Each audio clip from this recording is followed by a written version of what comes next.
Hello everyone, welcome to episode number 17 of Entrepreneur Gains, where I interview Y Combinator alumni. On today's show, I have Jinesh Shah, founder of Mylk, a 100% plant-based online grocery store delivering the largest selection of plant-based alternatives to meat and dairy products all across the USA. Unfortunately, Mylk ended up shutting down, and in this episode, we talk a lot about mistakes, failures, and lessons learned, and also cover a lot of unexpected challenges like co-founder disputes, personal issues, etc. Jinesh is a 4 times alternative protein founder and has advised and mentored 40 plus alternative protein startups and 100 plus technology startups across 6 continents. He first worked on Wall Street, focused on energy distribution with Morgan Stanley and Goldman Sachs, then in Silicon Valley, managing data science platforms with early stage startups and Yammer and Microsoft before shifting focus to building a better future of food through entrepreneurship, impact, investments, and ecosystem building. I hope you guys enjoy this episode. Hey Jinesh, welcome to the show. Hey Savvy, thank you for having me, man. Awesome. We've been chatting for a while, and I'm really excited about this podcast because I've been reading about your story. I listened to your podcast that you did in the past, and your journey has been very interesting. And thank you for agreeing to talk about a lot of things, which I know it's kind of hard, which we'll discuss in this episode. But first, I want to know, what was your YC company, and what happened, and anything you shared about it. Yeah, man. Thanks again. My YC company that I co-founded was called Mylk, Mylk with a Y instead of the I. It was part of the summer 2018 batch. And the whole idea, behind Mylk, I'll get to the naming part in just a quick second, was to really help people discover and access the best sort of most sustainable food options, available, specifically your plant-based alternatives to animal products, essentially. And I'd been completely plant-based with not just my diet, but with anything that I consume in life since a few years leading up to that point, roughly about 4 years leading up to 2017. It's been longer than that now. But I had in that journey discovered a lot of people who would ask me, hey, what are the good options out there? And then the next question would be, how do I access these alternatives to milk and meat and seafood? And while, the selection is much better today, it was still quite extensive back in 2017, but it's just that people found it very hard to discover and access these brands. Equally so, brands that were making these products, all the way from really small brands to the big ones, had problems really reaching their customers. If you went to your local grocery stores, even the really good ones, you would oftentimes not be able to find a good amount of stock of some of these options or the flavors that you want. And for the small brands, it would be very hard for them to get any retail shelf space. So for them, they weren't able to find a deep connection with their customers and that reach, essentially. So we wanted to basically go out and solve both those problems. And out of experimenting a few different things in 2017, eventually launched Mylk in the December of 2017. The reason we called it Mylk was, again, yes, it's very similar to your milkman or your friendly neighborhood milk guy who comes in, and it's a trusted entity to bring you nutritious, fresh, food and ingredients every day. And that was sort of part of the reason behind some of that naming. And also, of course, milk with the Y is an alternative to dairy milk. So that was the other part of the positioning. I mean, I could go on for 30 different reasons why we chose this name, but those were the key reasons. That's amazing. And what was the journey like for you? What happened to the company? Yeah, man. So I think it was definitely a very, very exciting start. I launched it with someone who was a friend's friend and acquaintance of mine, and working hard. I was basically at that point, by the way, 6 months into not having an apartment, so I was without a home for a while. I just broken a disc in my lower back a month before starting the company. No employment for the whole year, and hence no paychecks for the whole year, which with San Francisco rents is not exactly a good position to be in. And yeah, I was going also during that year through the first known phase of depression and anxiety I ever had in my life, which is pretty acute. So I was undergoing some therapy as well at that point. So probably not the best time to launch a startup, most would say, but then I did it anyways. And we saw good growth in the first few months. We pushed really hard, just the two of us. We were literally like hauling grocery from like existing grocery stores and making it look like for customers it's not 10 or 20 different stores in the background. For them, it was just a few clicks added to the cart, and then stuff comes to their doorstep. And for us in the background, it was literally putting together groceries from like multiple different grocery stores and like little boutique stores from across the Bay Area to make them think that they have the whole variety available at their fingertips, essentially. And so that also meant hauling groceries from all these places, driving around like, like lots of miles every day, carrying like a lot of weight of like grocery, 20, 30, 40, 50, 60 pounds, rushing around. Did that, and then the first 4 months we were lucky to get into Y Combinator, and that was the S18 batch, and yeah, there were it was going really well. The growth was going really well. I definitely had some sort of friction with my co-founder during this process, which is not exactly very new to the startup world. Oftentimes that happens, and when you're so stressed out and you're trying to build something so ambitious, it's not easy. So that could kind of happen. But I ignored a lot of red flags, went along, just continued growing it. And at the end of Y Combinator, we raised, which was a 9-month mark for our company roughly, we raised $2.5 million in funding from a few folks, including Costa Ventures, Pear. So these are like the folks who funded Google and Dropbox, and also Costa for us more importantly because they funded a couple of big entities in the alternative protein or the plant-based industry, like Impossible Foods and Just, which are now unicorns globally. So it was all very fantastic. But then basically, I can get deeper into some of that. But in a nutshell, to answer your current question, the company eventually folded up at the end of 2019, sadly enough. I wasn't actually part of the company at the time that it closed doors. So it was kind of sad to see something that you put in a lot of blood, sweat, and tears into kind of come to a close. And again, happy to talk about really how the journey went, because I think part of doing this podcast is not just talking about, what are the innovative things we started to do, but it's also about really talking about the reality of an entrepreneur's journey, oftentimes, something that's not often talked about, I believe. Definitely.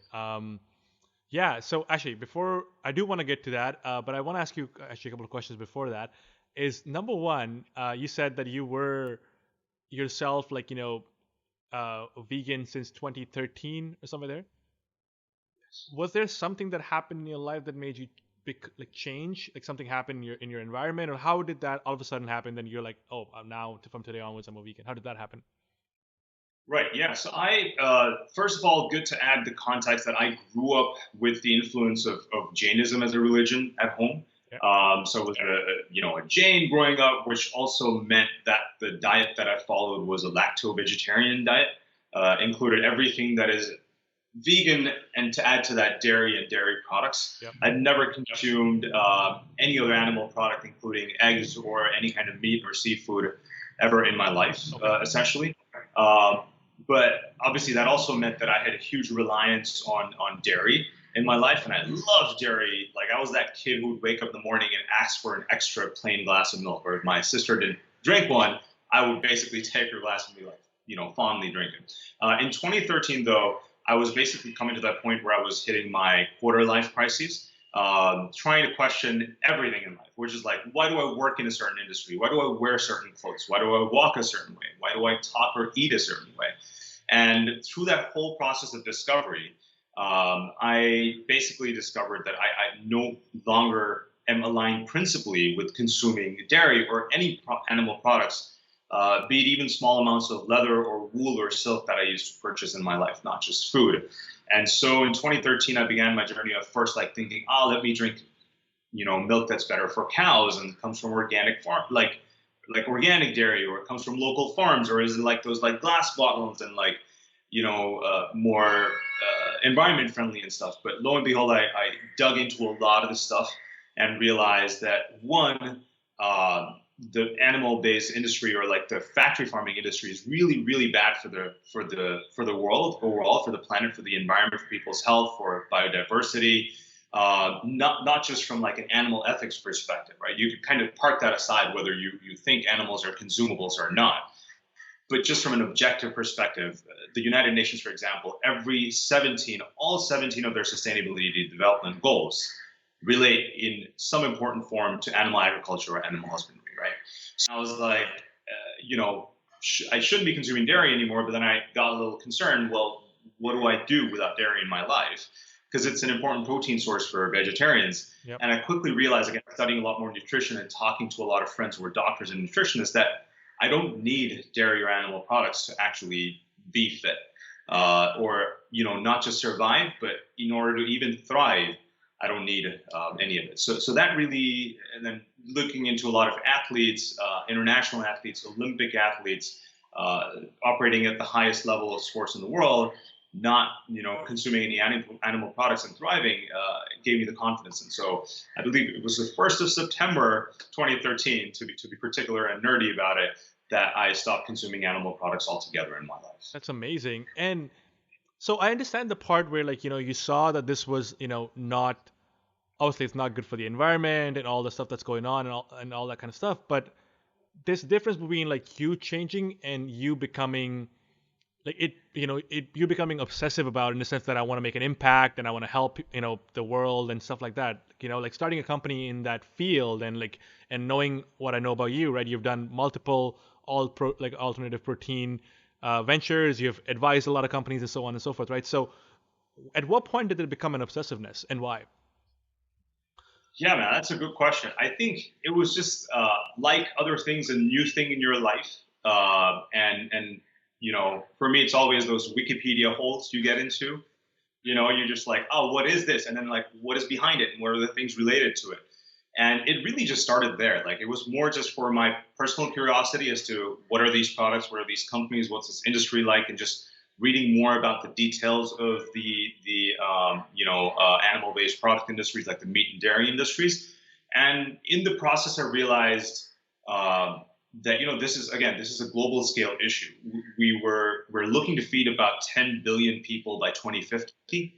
These are some of the things I started discovering, that about 80% of resources in terms of land and water go into producing only 18% of our calories when it comes to animal products.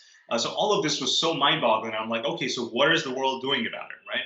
And I realized there are some companies starting to do some good stuff. At the time, I started looking at the early days of Just and Impossible Foods, and some entities like Memphis Meats, Perfect Day, Clara Foods. These are just some of the names that, across the alternative protein space. And I was like, yeah, there's a few companies doing stuff, but again, the scale is still really yet to go large. And in addition, there's tons of gaps where other companies could come in, and there could be, both a huge impact opportunity and a tremendous business opportunity globally, right? So that really attracted my attention, and then started just obsessing over this, spending hours reading about this every day, moonlighting in this arena while doing my sort of day job, signing up to newsletters from the meat and dairy industry, reading about all of their updates as well. And yeah, that's really where I started obsessing over it, and realizing that, hey, I could actually do something in this space. And what if I could make this my career? Right. Work wouldn't feel like work anymore if I could. Was this the first time like your entrepreneurial journey kind of began? Was it after this, or was it before this? It was. I mean, so two ways. I would say I was one of those people. I think in 2013, soon after I had turned plant-based, I had, anyways, always been allured by the San Francisco Bay Area. So I was in New York at the time in 2013. Then I moved to San Francisco. I was working with Yammer and Microsoft at the time, and so in the spirit of the Bay Area, and also part of why I moved to the Bay Area was, hey, I want to start something on my own. At that point, it wasn't clear to me that it would be something in the plant-based or the alternative protein arena, but it was like, I want to do something. It was very naive at the time. And then when I came to the Bay Area, I tried a few different ideas, including like a thing called Codepedia, which is like Wikipedia for coding, and tried something called Baylor. Again, these are just things I co-founded with like other friends or co-founders. Baylor was to kind of try and destroy the commercial bail bond industry and find other ways to like fund people, because I thought that was a very evil industry, and just like tried a few different things. And like a lot of us entrepreneurs, you try a few things initially, you fail, and you really learn from that process a lot. And that eventually, while I was moonlighting in the alternative protein space, trying out these different startup ideas, and also my day job was doing like Yammer and Microsoft, eventually started thinking, hey, like, fine, like this alternative protein space is really calling me.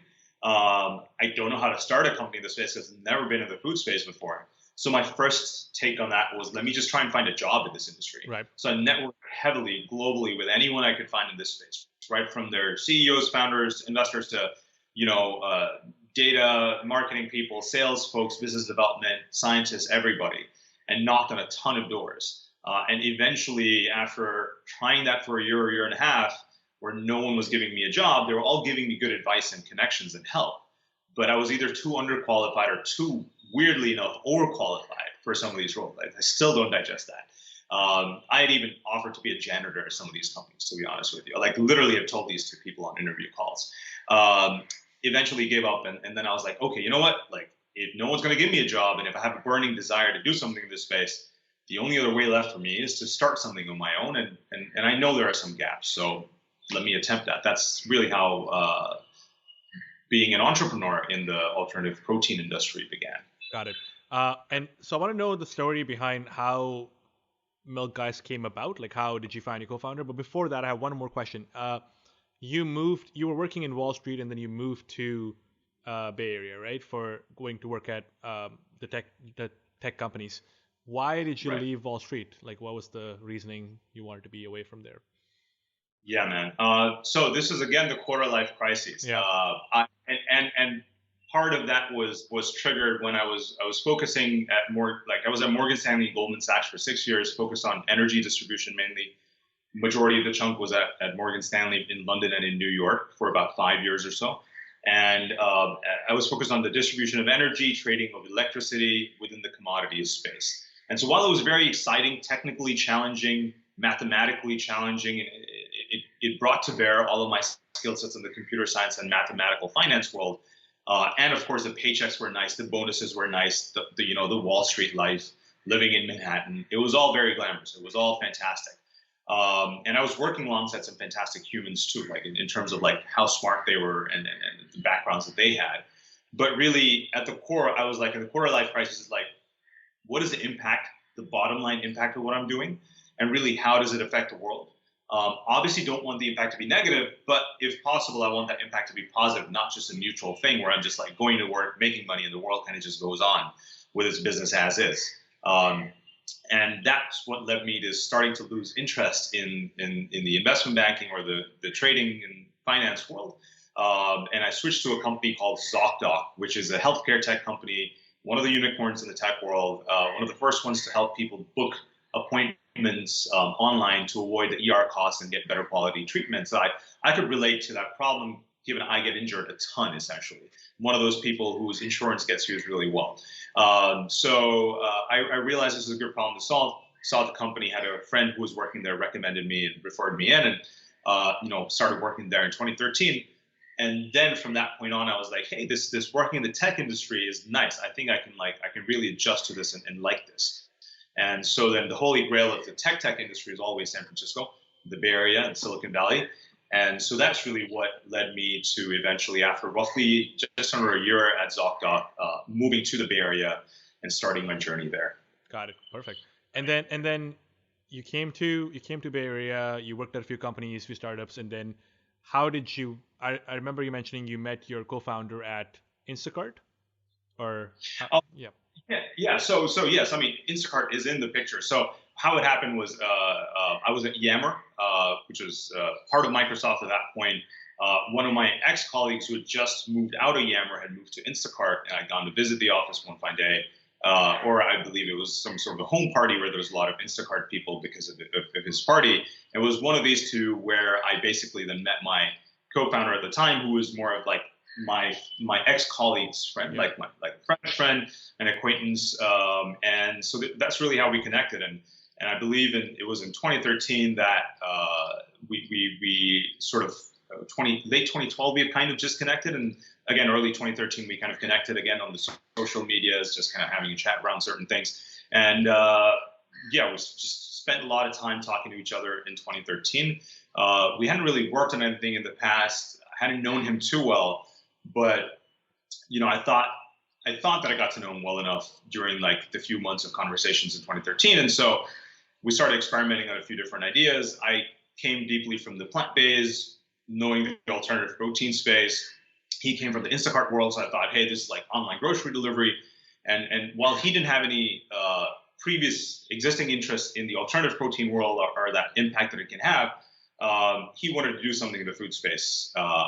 I was specifically wanted to do something in this particular subspace in the food arena, which I thought was going to be the future of food. And so I brought him up to speed on a lot of different things in this arena, all the different players, what's the state of the union, where's the world at with it, what are the problems? And then eventually, yeah, we decided to try a few experiments in this space together, which led to Mylk by the end of that year. Amazing. And perfect. And then so now I want to kind of talk about, that's one thing that I really want. I think it will be very beneficial for the viewers, because you in your business, like you guys had a great start. You guys raised a good amount of money with some amazing investors. I remember you mentioning that you guys were growing pretty well, and you ended up like, you were growing across the Bay Area, started growing across California, and eventually even nationally, right? So you guys were doing very well, but then in the meantime, you guys had a fallout, which ended up you leaving the company. So kind of want to know more about that. What happened and anything you can share. Yeah, it was, just to begin with, it was an unfortunate set of incidents that really happened. There was a lot of great things going on, like you mentioned. And by the way, I just realized I mixed up the timeline. I kind of met my co-founder at the end of 2016 or early 2017, like just within that year when I was starting the company, not 2012, 2013. I think I rambled it off. My apologies. So, but in terms of, things are going well. We were, again, just starting off small with like zero marketing budget or at best a few months in pocket change marketing budget over $1 or $5 or maybe $10 on certain days.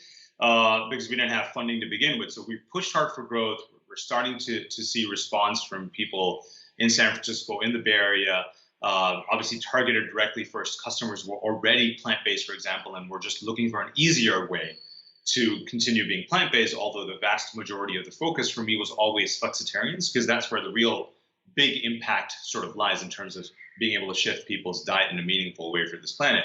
So it was all going well, but I had very early on seen a lot of red flags around, from my co-founder in terms of his attitude towards me or how he was kind of talking to other people about me, which I, again, found out much later as well, or how, he thought I would be a partner along in this journey.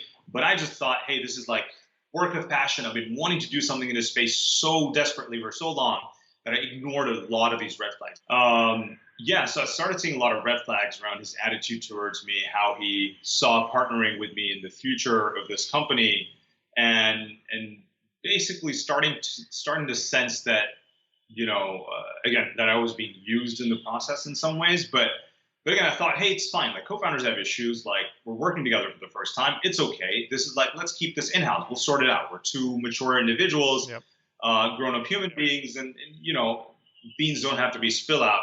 And like we can just like contain this inside, learn and go forward.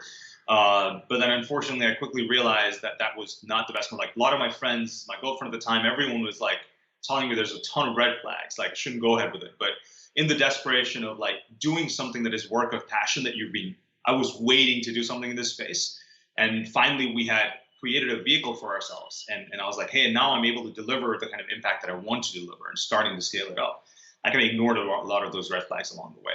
And when it even came to YC during that time, again, a lot of those problems continued.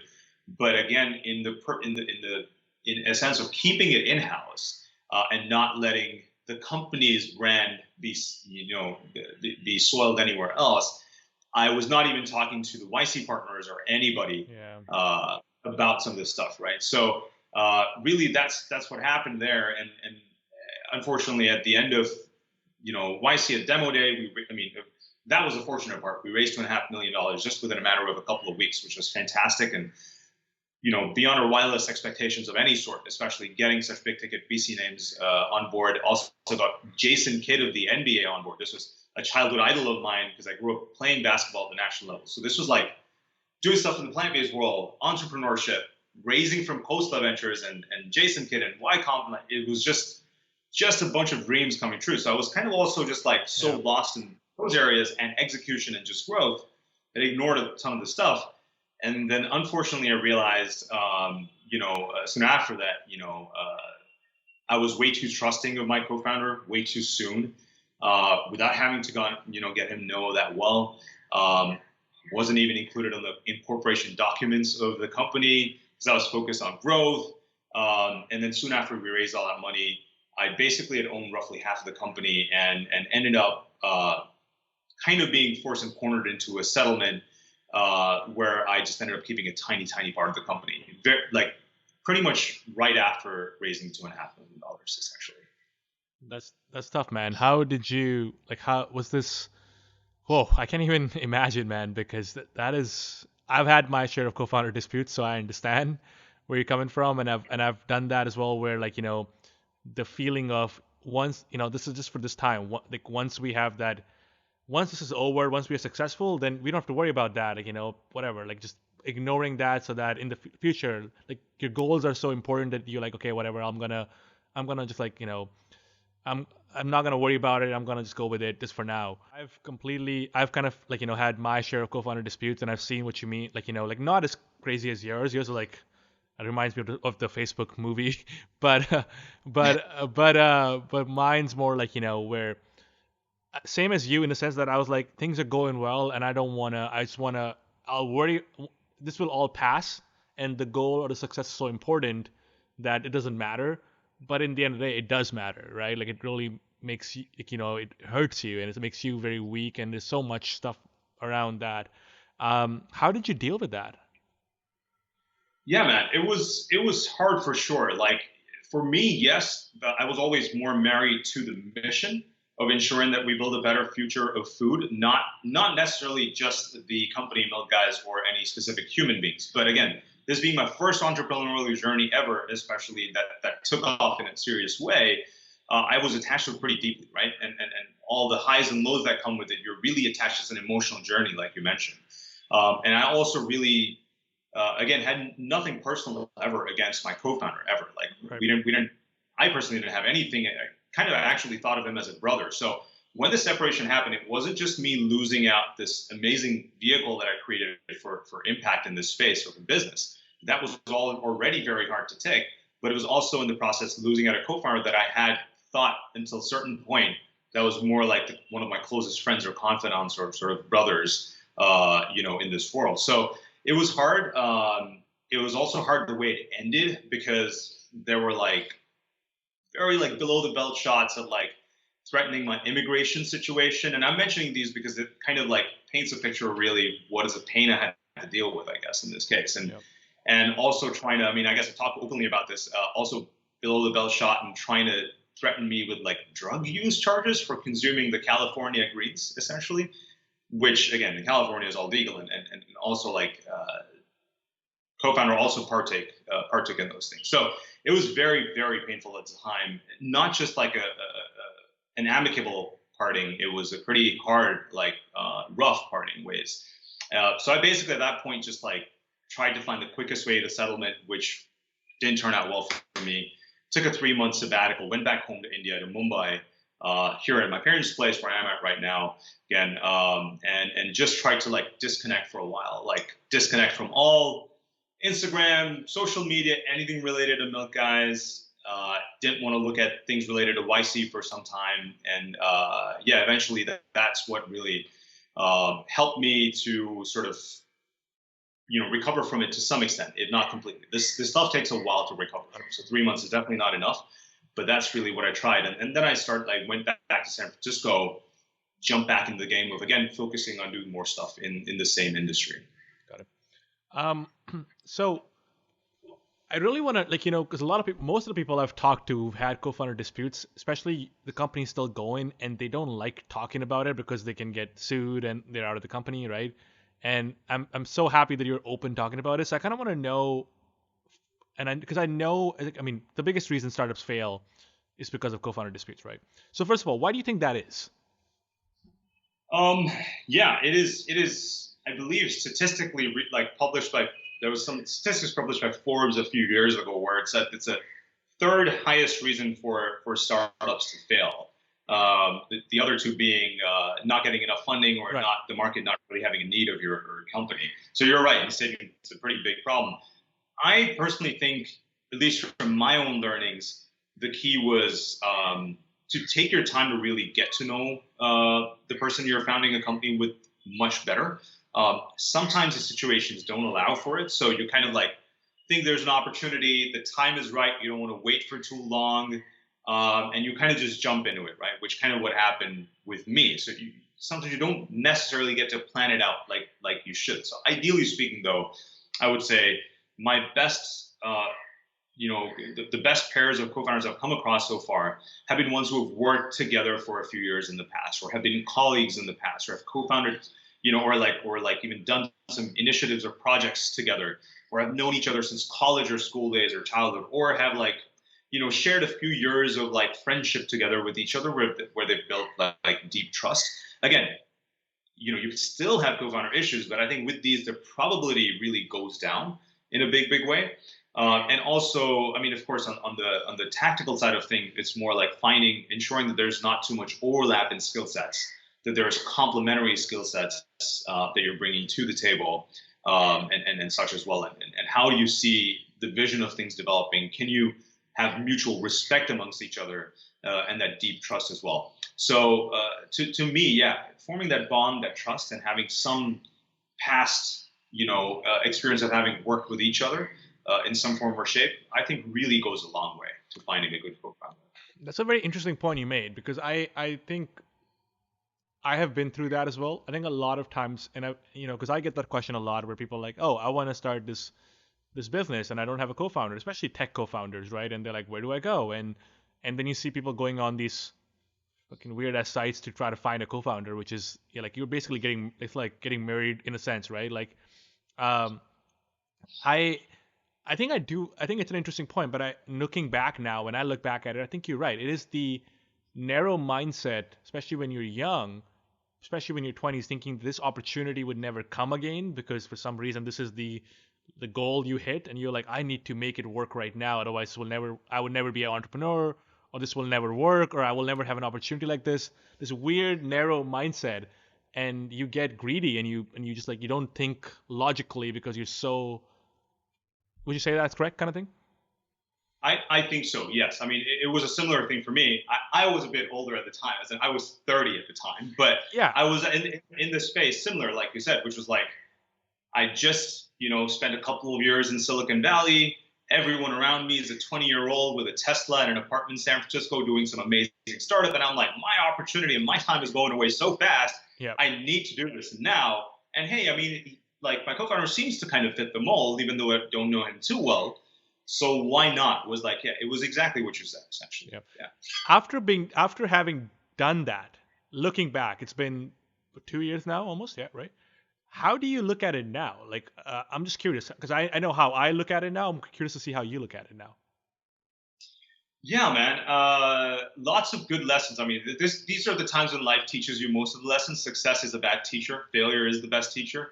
And yeah, uh,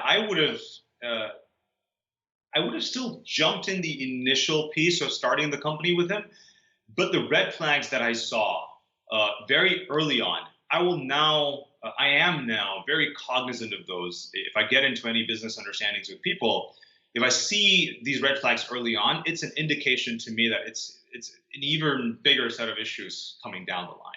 So I don't ignore these red flags. I address them very much head on with these people where I'm like, hey, I'm open to resolving this. It may be a set of misunderstandings. Maybe it's not, malintention at play, but I clarify this up front and I do a lot more background research on sort of people when I want to work with them. But again, yeah, these red flags coming up now are a big red alert in my head where I'm like, okay, it was good to try and attempt starting something with this person, but like in the startup world, fail fast. Yep. If something doesn't seem to be working out great, save your time, save your effort, salvage what you can.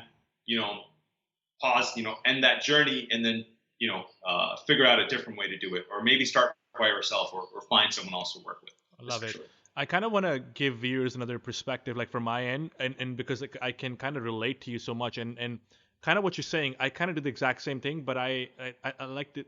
I actually put a lot of thought into this because same as you, I had a very like after that happened for a year or so, there was a lot of resentment. There was obviously there is right. Like you're you're pissed off a lot. You're like I worked so hard and somebody else is like getting to live the life of their dream because I am the one who worked hard and got the be able to raise the investment and stuff like that.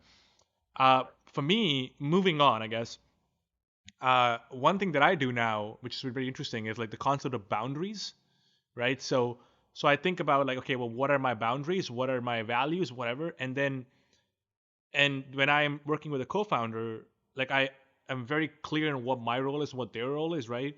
And again, bringing back the other point, which was the point of like not having that narrow mindset, which we used to have. I have had it in the past too, right? Where like this is the only opportunity, and the idea being when we're working on something and like having expectations and seeing if somebody's diverting off those boundaries or not. So what I mean by that is right before like when the buddy of mine now we're gonna be doing a not a startup but a business together.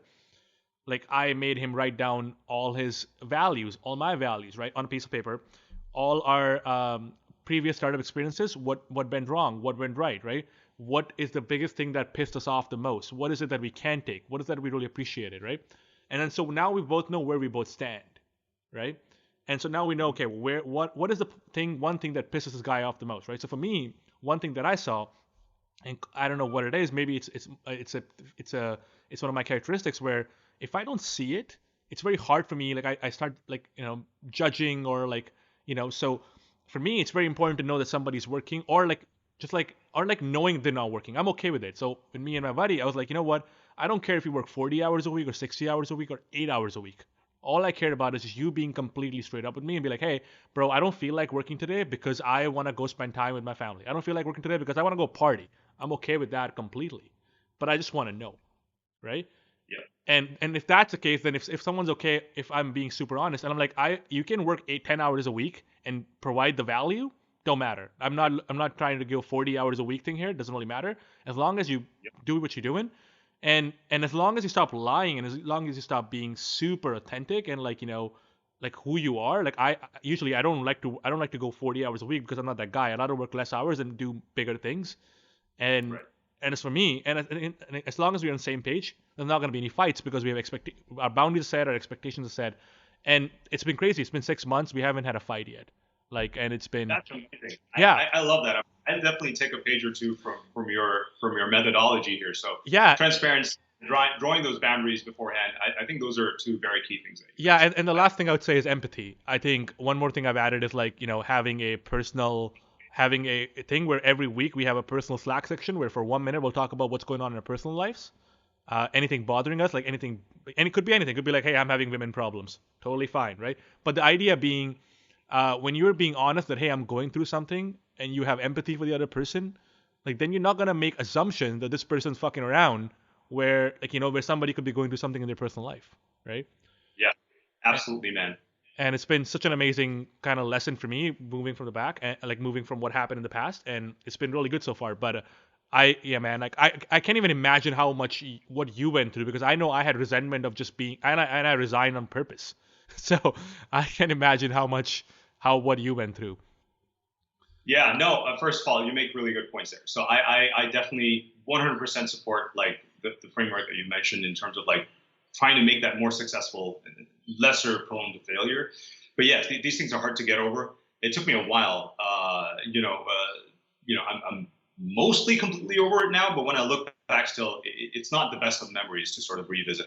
Not for this podcast, I mean, but it's just like in general. Yeah. So it's a lot of lessons learned in the process. Yeah. Yeah. Um. So when I was listening to your podcast and chatting with you, I want to talk about this because everyone media only talks about there's a lot of ups and downs in startups, and media always talks about the ups, right? Like for you, I think I heard you say there was a perspective, like, and like right after you resigned and you came back, there were certain things happened in your family which was very unfortunate, and that gave you a whole perspective. Do you mind sharing that? Yeah. I mean, I moved back for about 3 months back home to Mumbai. Um, like I said, it was painful enough that I had like completely like after talking to friends disconnected from all social media, emails, anything related to Milk Guys, anything related to YC. Um, I continued talking to a therapist that I was talking to on and off. Just started doing that more frequently. Um, and yeah, I was definitely depressed, waking up anxious many days, woke up with like palpitations on many days. It was a big part of that was also realizing that it wasn't just this one particular journey taken away from me or the work that I had put in, but also that my identity was being stolen in the process, where my co-founder was claiming to be this person that really cared about the world and the impact and all that kind of stuff, which I had known with a lot of like habits in his personal life that truly didn't honestly like I didn't see the actions happening, but a lot of like media hoo-ha and all that kind of stuff around it. And then seeing, eventually a few months down the line, a TechCrunch article come out about Milk Guys and my name not being mentioned in there. This is like as you understand in the tech Yeah. industry, TechCrunch is a big deal. And so someone who was like much further behind in my journey at the time, it was like, wow, like I'm missing out on so much in life in terms of like getting credit for the work that I did, and such. So it was hard, but again, I don't really think I knew what I was doing in those 3 months. I was just laying low. I was a lot of days not being able to get out of bed. Sometimes I would visit a hill station nearby, near Mumbai, just to get some fresh air. Getting close to nature is always helpful. Again, I would say seeking therapy, talking to your friends openly about it, and your family really helps. My sibling, my only sibling, my sister, who was alive at the time, was a huge help in this process for me as well. And I mean, I shouldn't fail to mention my girlfriend at the time, who was like a big support for me all along the way. So I think the theme of what I'm trying to say is family and people close to you. They're your backbone and sort of your support network for life. So keep them close and always do the same for them. Don't shy away from taking therapy. No taboos around that. Depression and anxiety is a real thing.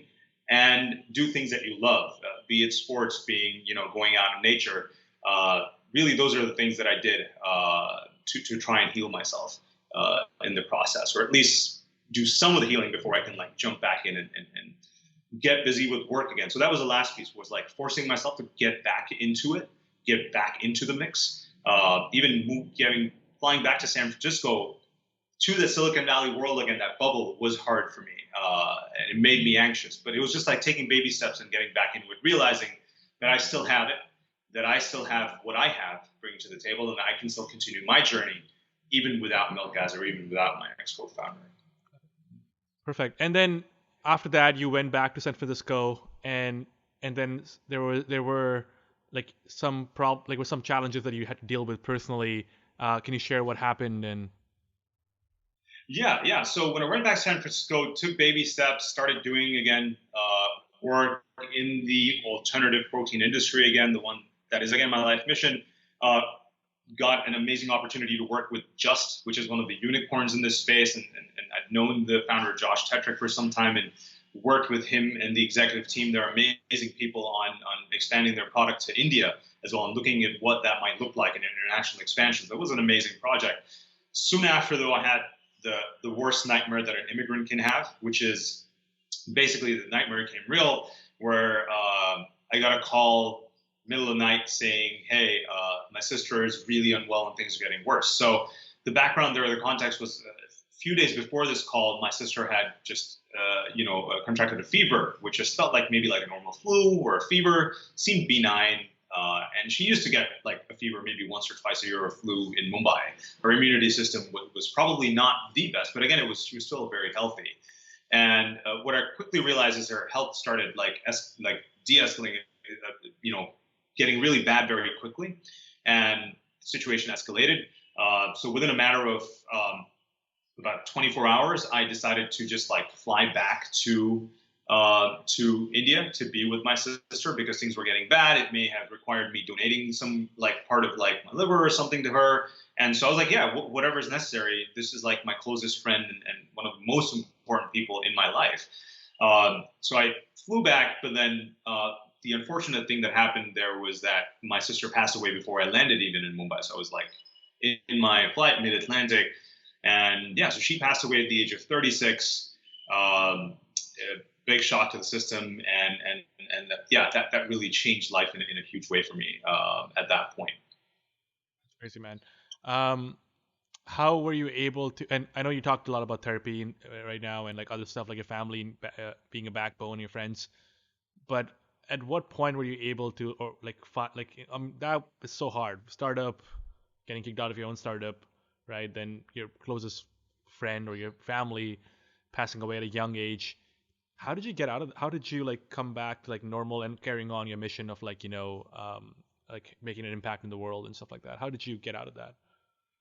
Yeah, so a quick nutshell of the next few months is important here, which is to say, one, I moved back on an H-1B visa while not having a job in the U.S. So I was already in a deep gray area in terms of like not being able to come back to the U.S. or my life of 14 years in the U.S. very easily. First of all, that would have taken a whole new journey. But again, having this huge setback, that itself is hard. So my life shifted from San Francisco to Mumbai in a matter of a day without me having saying goodbye to anybody. So I couldn't say goodbye to San Francisco, to my whole life and family or friends there. Couldn't say goodbye to my sister before she passed away. 2.5 months later, my first cousin, who was also 36 at the time, passed away because of the dengue malaria in a matter of a week as well, which was again another shock to me and my parents. And then the rest of 2019, this was 1st of July, was when my sister passed away. The other cousin passed away, I believe, was in like September, October. And then at the end of the year in December, unfortunately, because of how life was diverging, I broke up with my girlfriend in San Francisco, an amazing, amazing human being. And then if that wasn't enough, on the penultimate day of the year, on the 30th of December, my grandmother passed away. So this was like basically my whole support system, the anchors in my life, everything was just like completely destroyed at that point. I didn't know where life was going. And I was still dealing with depression and anxiety, talking to therapists on and off. But the only thing I thought would help me at that point was to get busy with work of passion. Honestly, if it wasn't work of passion, if it was just any other work, I don't think I would have been able to get back into it. So late 2019, while this was on, I decided to really just start doing bits and pieces. Again, take baby steps into the Indian alt protein industry, something I always wanted to do. I always wanted to have a foot in here to be able to do impact in India as well. And as a part of that process, I started consulting with a couple of startups I'd known in this space, people I'd known in my network, doing really good work. I joined the advisory board of a couple of startup entrepreneurs who reached out to me about growing their startup from 0 to 1 and beyond. Plant-based meat companies, plant-based dairy companies, plant-based e-commerce platforms like Mylk guys in India, and just started getting my mind focused on work. And luckily for me, this work is of such deep passion that when I'm doing that work, I think about nothing else on this planet. And so that, I think, was a big part of really helping me find myself again. Thanks for sharing that, by the way. That's obviously such a deep thing, it's a personal thing to talk about, but I'm sure like anybody listening, the reason I'm so glad you shared it because like even me and I've known a lot of people like we complain about such small things when things don't go well, like in a startup or even in general in life, right? When you get like when you get knocked down with you're getting kicked out like with the startup, but then the debts in your family, like that is that you kind of inspiration. If you can get out of that, like the other things don't even matter at the end of the day, Yeah, we all learn, man. I think we all have our own hard times, and they come at one point or another. So it's just helped me grow a lot of respect for a lot of other people, and really being able to empathize more with people when they go through their hardships as well. Because this was the biggest one that I was hit with. But I absolutely realize that everybody, all of us, go through different hardships of our own that mean a lot to us. Yeah. So it's just helped me respect everybody's journey a lot more. Awesome, man. I want to talk about the vegan space because you have such a lot of experience in the space that I kind of want to learn a little bit from you. Um, First of all, what is the state of the market in US or in India? What's happened over the course of last 7 years? I want to say something though. I just got introduced in a sense, like I think it's crazy though, and I was thinking about this because I'm a kind of person like I consider myself an above average person, right? But even in education wise, but still I was unaware because I was so focused on my own life, and like in recent months I started becoming more aware because I have friends around who are vegan right now, right? And I started learning about how much water it takes to feed the animals and what's going on, and Netflix, obviously. First of all, why is it essential for us to not eat animals? For a person who doesn't know anything, let's start there. Yeah, I think it all starts with questioning what's on our plate and how it gets to us. So one of the key things that really caught my attention was if about 80% of our land and water resources are being poured into producing only 18% of our calories, and a vast majority of our freshwater supply and land uses around the world goes into animal agriculture, which also contributes. It's the single largest contributor to greenhouse gas emissions in the world compared to any other category. Basically, all the transportation in the world combined, public, private, land, air, sea, everything combined, produces less greenhouse gas emissions than the animal agriculture industry, right? And some of these facts, along with the fact that it is the animal agriculture and animal husbandry is a key contributor to biodiversity loss and habitat loss in the world. Only roughly in the last 50 years or so alone, humanity has destroyed about 80% of biodiversity on this planet, essentially. And a huge part of that, again, comes from animal agriculture and husbandry because, like the Brazilian Amazonian rainforest, for example, about 90% or so has been taken out to create feedlots for animals, right? Now, again, while I grew up as a vegetarian and meat was never the thing for me growing up, I realized very quickly that people love the taste of meat. People love some of the protein that meat brings into the plate, or even like dairy products for that matter, or seafood, right? So the taste and nutrition is understandable. There's some bad aspects to it too, because certain types of meats are class A carcinogens, and they have health issues as well. So it's environmental issues, it's health issues, it's social issues as well that it causes. But there are some good things about those products. And for me, it's not just been about let's get everyone to stop eating meat or dairy. Yep. I had myself know the taste of dairy and how delicious it is. So I was like, let's just find a way to make it in a better way, essentially. Let's just find a way to make it such that it doesn't harm the planet and our health as much, that we can still get the amazing taste, the amazing textures, the amazing nutrition that we want from it, and keep out all the bad part, really. And so that's really where it that's what struck me in the head. And I'm one of those people that now consumes like plant-based meats very regularly, even though I never grew up eating plant. Like I love the taste of plant-based beef, yep, plant-based chicken, plant-based seafood. So really for me it was about making that transformation, realizing that we can still deliver to the world what people love. There's deep cultural associations with food, be it meat dishes, be it dairy dishes, be it seafood dishes. So I'm not one who wants to take that away and tell everyone just eat like salads all the time. That's definitely what not I advocate. I advocate that we just make this in a better way, and that's really where the alternative protein or the future of food or the smart protein industry, as we call it, comes in. And we're basically now finding ways to create all of this using plants, using fermentation, using algae or fungi, using stem cells and cell-based meat, which is also already being used in the biotechnology world to create human parts or human organs outside. So the idea is if you need certain parts of an animal, why grow the whole animal in the process? Because it's highly inefficient. And at best, even with a chicken, which is one of the most efficient engines of producing meat, you only get 1/11th the return of what you put in terms of the output of the meat on the other end. So it's hugely resource intensive in terms of what you put in. Sorry, what do you mean by that? Can you clarify that? So if you look at the amount of calories, for example, that you put into a chicken in terms of feeding it, water, everything that goes Right. into a chicken, or like the whole set of animals that we normally consume for food, the chicken is the most efficient in that sort of sense. But even the most efficient from the animal world is highly inefficient Right. in the sense that put in 11 units of something and you just get 1 unit on the other end. And so if you just purely think of this as an engine or a machine or a black box that takes in certain resources and produces something on the other end for us, we have a highly inefficient food system. So objectively speaking, that's something that humans want to optimize stuff and get more with less resources. And so this is an effort to really change that equation as well. Got it. And tying it into your product, or sorry, to your company, which makes sense because, like, as I said, I just started eating, like, not completely 100%. I started like one thing at a time, and I think I'm now about 40 to 50% now, right?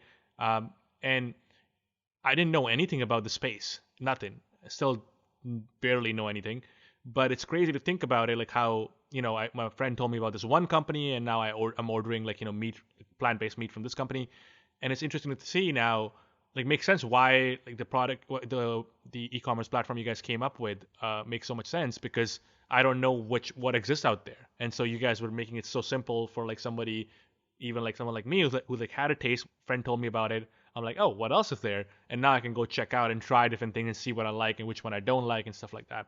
So I see the space in the market. Like, there is, like, obviously you need it. Now, I want to go on one level deeper again, trying to think about a problem, as that's a concern that I've had, and I've been told it's a pretty stupid concern. But I'm sure if I've had it, a lot of people who don't want to give up on animal meat have the same thing, where I think because we've been eating animals for so long, whether it's good for our health or no, I don't know.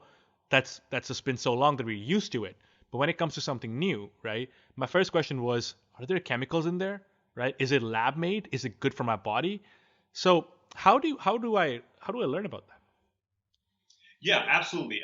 I think, I mean, part of this is a really good question, and it's a very fair question. Everyone should ask of any food that they eat, not just vegan food Yeah. in general, right? So the first part I want to say there is people should first start questioning what they're currently eating, even before they switch to a plant-based diet. They should get a sense of what is the current state of things that they're eating. What does that come from? What is it that their animal products are made of? What kind of, say, hormones or antibiotics and stuff go in there? So just one small number there is that about 80% of all antibiotics used in the United States as a whole by anybody, humans or animals, 80% of that is actually used on animals, right? So the runoff of that into the fields, and everyone wants to talk about antibiotic resistance, but very few people dig in lower to look at the actual biggest cause behind antibiotic resistance developing, right? So that's like just one of the things to mention. Sorry, what do you mean by the antibiotic resistance? What do you mean by that? So antibiotic resistance, as in animals or humans, when we consume antibiotics, they eventually run off through into the water system through our waste that comes out of our bodies, and stuff that even just get dumped that's not used, for example. And like your prescription, you might not use something, like you dump it out in the garbage or like flush it on the toilet or whatever, right? This stuff doesn't just disappear. This stuff really goes out, runs into our water streams, gets into agricultural land, goes all around where other animals, insects,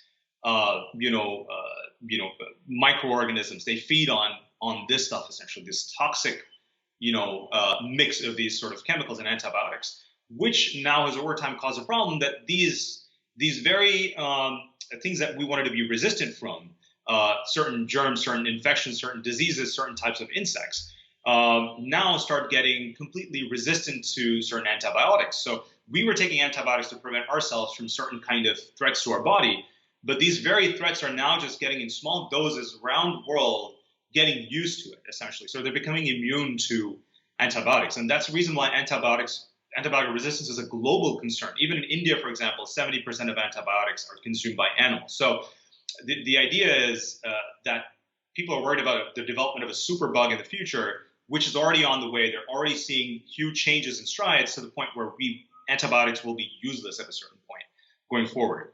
And to think that a large part of it is happening because of what's going on your plate, I think is an important thing to really consider, amongst other things as well. So that's one part of it, right? But other than that, people talk about like, where do I get my protein from, for example, right? Like, and a lot of people don't realize that the building blocks of proteins, which are amino acids, the only place where amino acids are manufactured on this planet is inside plants.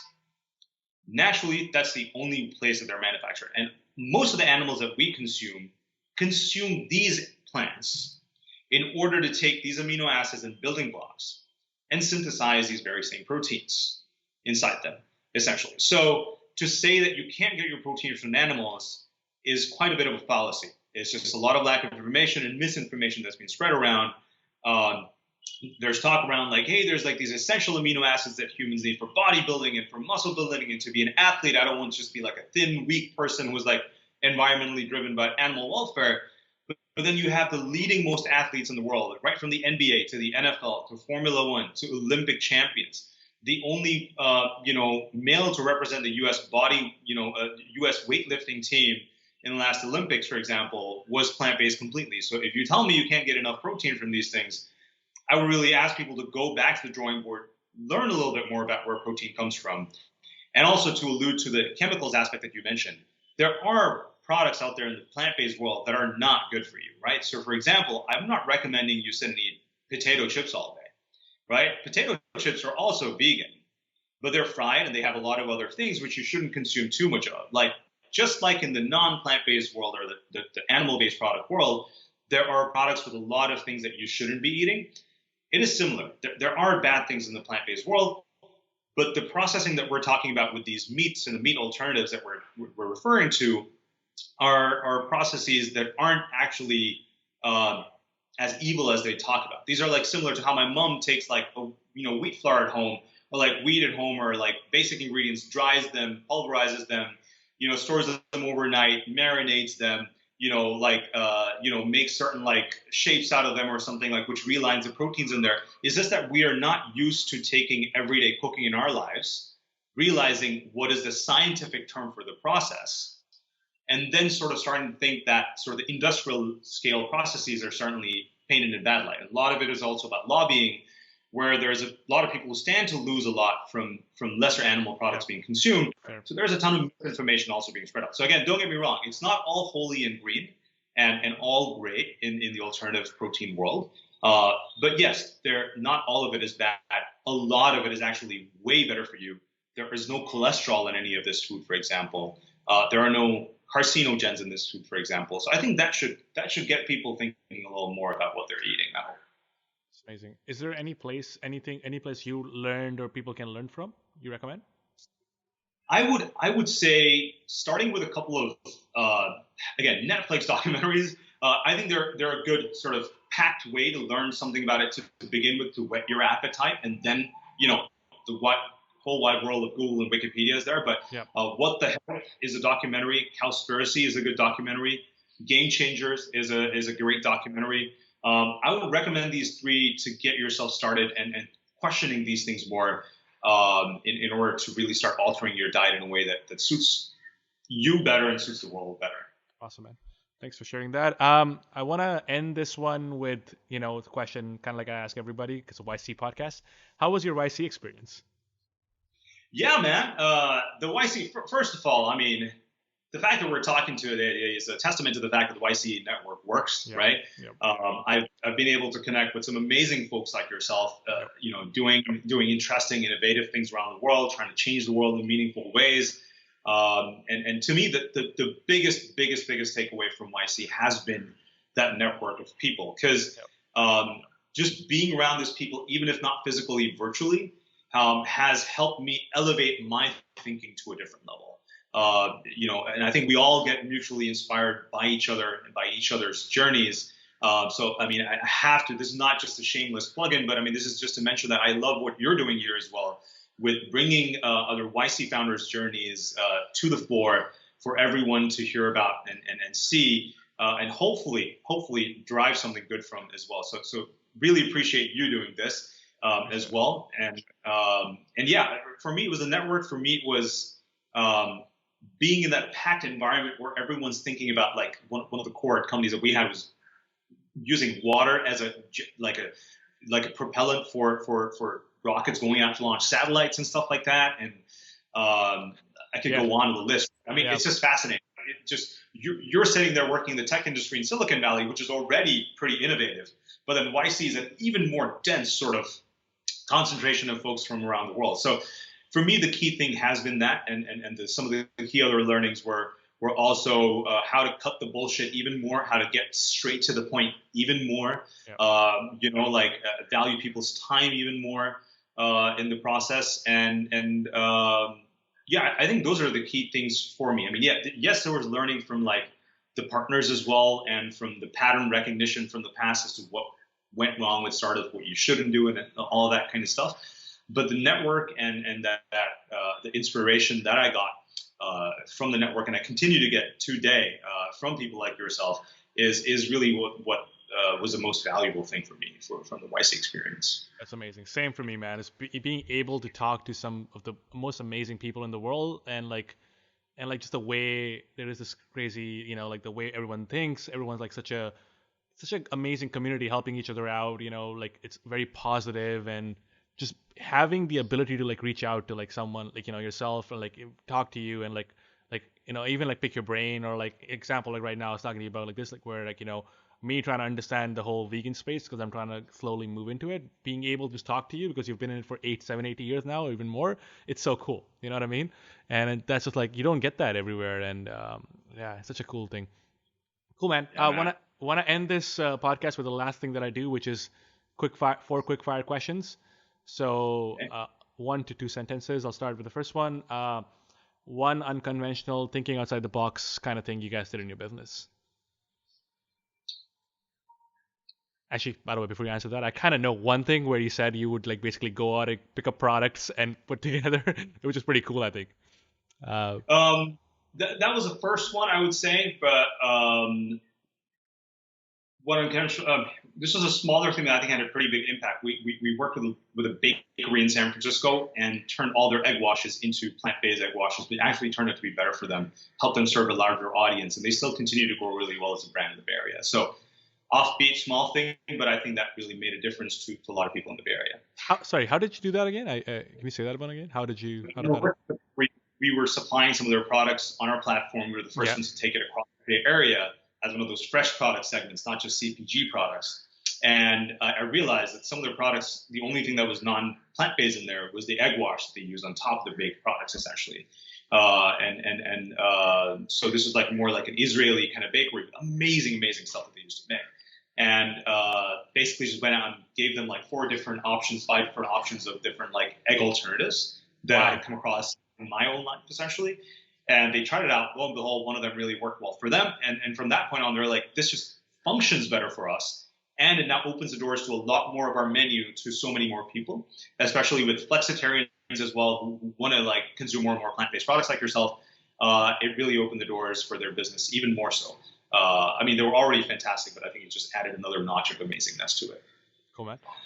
Advice for someone applying to YC? Just be yourself, talk straight, do not beat around the bush, and go in with the attitude that you're going to build your company irrespective of YC. YC shouldn't be your crutch to build it. YC should be a weapon in your arsenal alongside if you can get it. But people are building companies otherwise as well. So be confident, believe in yourself, and again, just like get straight to the point with everything. Advice for someone starting their first startup? Yeah, that's a good one. I have a lot to talk about. If I were to talk about the one top thing, I guess 2 things we covered in our call. One is there is never a right time, so now is the right time in a way, contradicting what we said earlier. Yep. But also, there will always be time. There's never a right time, but there will always also be time. The average age of founders, I heard Red Summer was like in Silicon Valley, successful founders like over 40, 45 or something. Yeah, something like that, yeah. Mid-40s. And 2, find a good co-founder. It's probably more important than who you're going to marry. Yep. So take your time, find a good co-founder. Love it. And the last one is, if there was one thing that people could take away from you, something that has helped in you and your life a lot, what would that be? Um, when times are hard, find a way to step back and really look at the positives in life, because oftentimes we get stuck in this rat race and forget the positives that we have. Even having your limbs intact, being able to talk, being able to see, being able to hear, having a roof over your head, 3 meals a day, uh, whatever amount of family that you have, even if a single parent or friends or people that just love and care for you, and that you continue to breathe and live, itself is a lot to be thankful for. And we forget that because we don't often exercise that mindfulness. So remind yourself of that, and then the world is an oyster. You can do anything from that point on. That's amazing, man. I want to end that on that happy, positive note. Thank you so much for being on the show, man. Appreciate it. It was amazing. My pleasure. Thank you so very much for having me here, and I love what you're doing. So please continue doing what you're doing, Savvy. Great to get to know you more through this process. Appreciate it, man.